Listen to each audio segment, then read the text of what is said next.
So I'm sorry to hear about Khaleesi. I also Yeah. dog and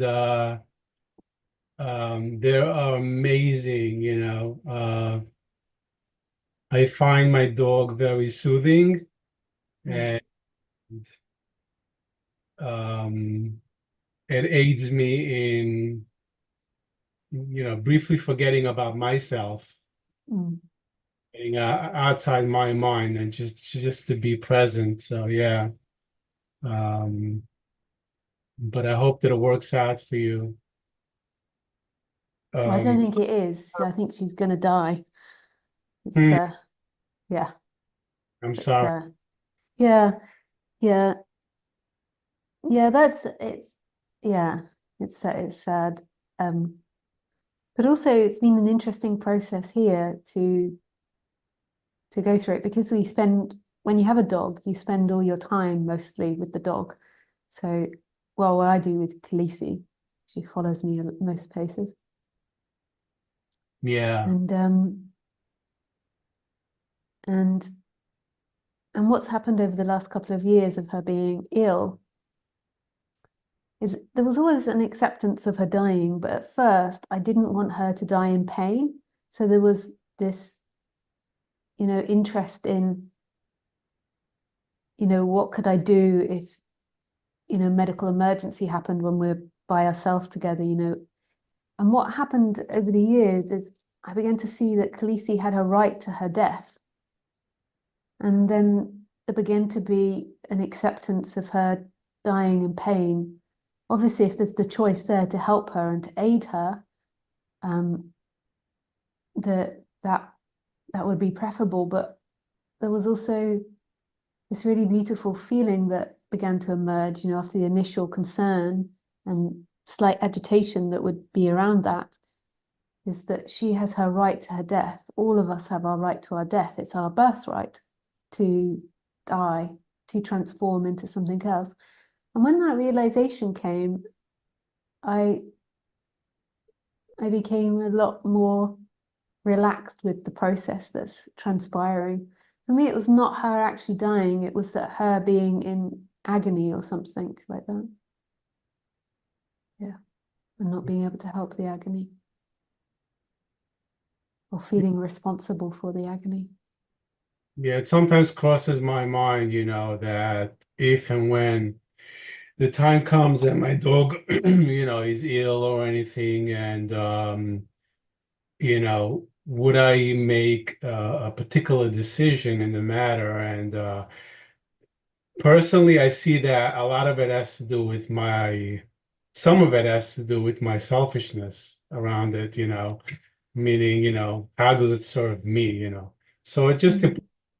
implies that. Mm. Yeah, totally.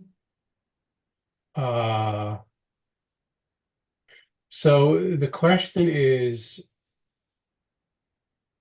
I don't know if it's a question or really a report, but if I would formulate it as a question, then I would say, regarding the paradox of, I don't know, I guess doership and or seeking energy, because I find in myself that when, for instance, I read Nisargadatta's books, and when he talks about earnestness and you know, just having the desire of being free, the one true desire, etc. I find myself, reverting to that seeking energy and experiencing a lot of pain until I get a little bit of a relief of letting go. Mm. So essentially, when I am no more, then I feel that freedom, you know. Yeah. Yeah. Again, it's a paradox where I feel like, oh, I have to do my part, and I have to work for it. I have to suffer for it because there's a lot of pain associated. Because the more I'm aware, or I think that the more I'm aware, the more I see the obstacles, the faults, uh, Mm, that personal uh, stubbornness, mm, all those negative attributes such as anger, hate, mm, jealousy, envy, etc. So I don't know if I'm being clear, but I feel like that it's not really in my hands. It's kind of like destiny, you know, and it's that paradox, do I need to do anything or or it's just going to happen when it's going to happen. I know you talk yeah, about the shift, and can I will that shift? I don't think so. yeah, I mean, if no, it's, then, yeah, oh my God, I'm so grateful. And and I do experience those glimpses of gratitude and just pure joy, and openings. And then it goes back to a lot, tremendous, amount of pain. mm, So I don't know if there's a question there of, maybe, the question is, can you maybe help to clarify things? mm. Yeah, so in the end, everything that you've ever done in your apparent life, or Lisa or Khaleesi, has never been an independent entity. It's come with the feeling that there is an independent entity. So it's come with the sensation I'm doing, I'm acting, I'm making choices, I'm practicing, I'm not practicing. But it's really never been individual deviation. I can't say the word. It's always been God's movements. What Roger Castillo used to say is, I'm not giving prescription when I give things to do. I'm giving a description of something that might happen, because there's nobody there that could choose to do what he says or not do. So there's things in which teachers like me and Roger can do to recommend to help calm the person down, because it is brutal waking up, and it is brutal when you begin to separate from the thoughts, the feelings, and the ideas and begin to witness them, because you notice how much you and humanity are suffering. When they're lost in their thoughts and their ideas and their feelings, they're just blaming other people or blaming this or blaming that, and lost in thoughts, and they're like drunk in themselves. They don't really realize what's happening. Whereas when you move to that witness, you begin to realize that the way the person is set up is suffering. To be a separate person, it really is suffering. The amount of shame and rage and anger and frustration and stubbornness and jealousy that appears, the shadow side that appears when you stop being invested in this story of yourself, which is, yeah, can be lots of different things.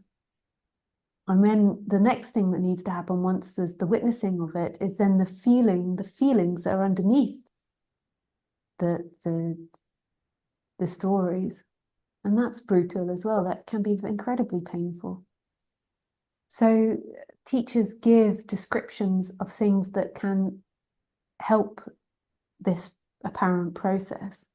But that person that's witnessing, that person that's waking up, that's apparently, or not waking up, that isn't really the the one that's waking up and can't make itself wake up. It can just settle itself down, apparently.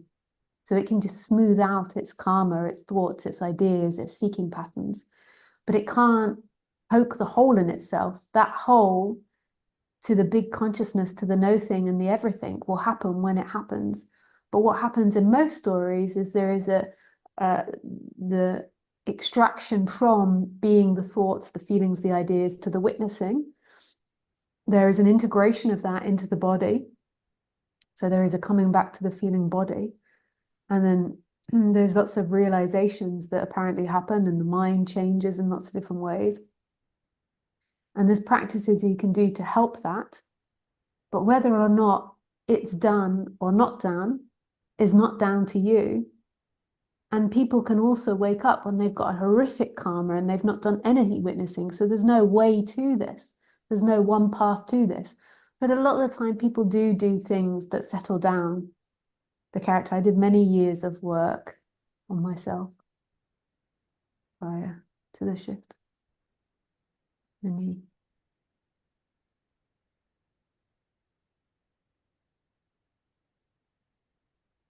I think he's muted himself. Oh no, you're still there.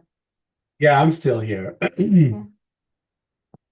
Um, You can do that. You don't have to say anything now because I finished. I just thought I'd muted you.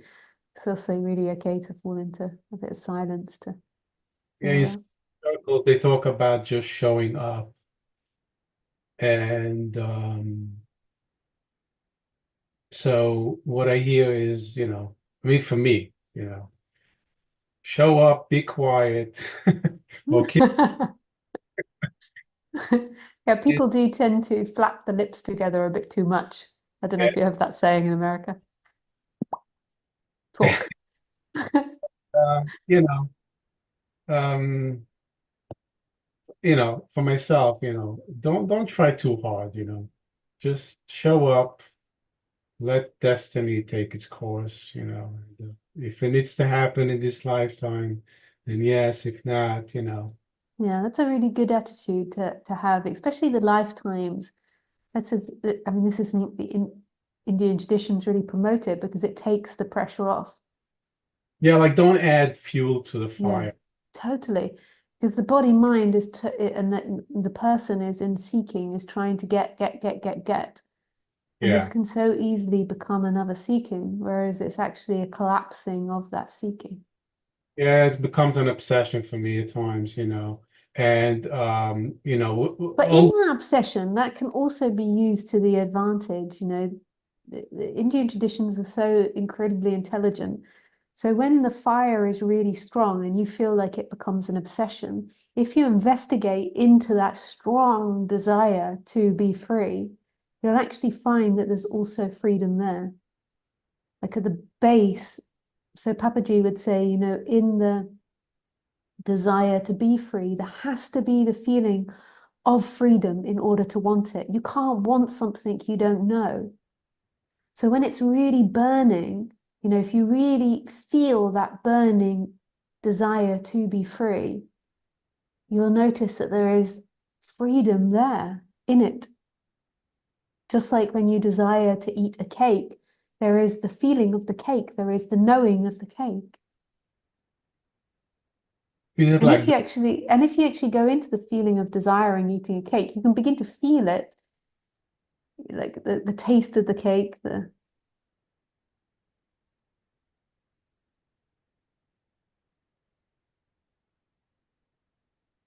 they talk about turning it back to self?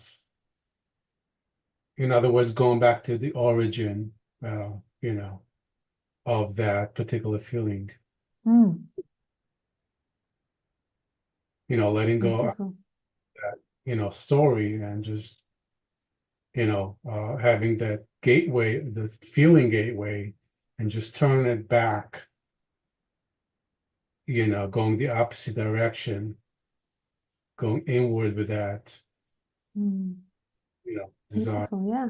And these are the types of practices which settle down the person. And then when that shift happens, that's destiny, destiny, everything's destiny in the end, but that, you just leave the shift, the realization to God.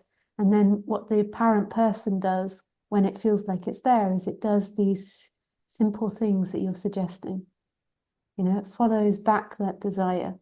It witnesses, it recognizes, now the body mind is in fear, or now the body mind is in telling this story or that story. It maybe does yoga, it maybe does a body work to help move the energy through the body. It maybe sings mantras or does breath work or something to help with the energy as well. And all of these, it does without, this, I'm going to be free from this, I'm going to wake up from this. It does it because of wisdom. It does it because it knows that that's often the precursor, that you let God decide when that shift happens. In a way, that shift's always happened. It's always there, and you are God. It's not something apart from you, but we speak in this dualistic way at Yeah. this moment. Thank you, Lisa. Yeah, pleasure. Nice. And just also a reminder, if you appreciate this video and found you've got things from it, please remember to like, subscribe, and turn the bell on. It's really a support to this channel. The algorithms of YouTube aren't that supportive of a female non-duality teacher. They don't mean to be sexist, but they obviously are going to be, because it's what people search for. And yeah, I'm very fortunate with the algorithms, but would be super appreciative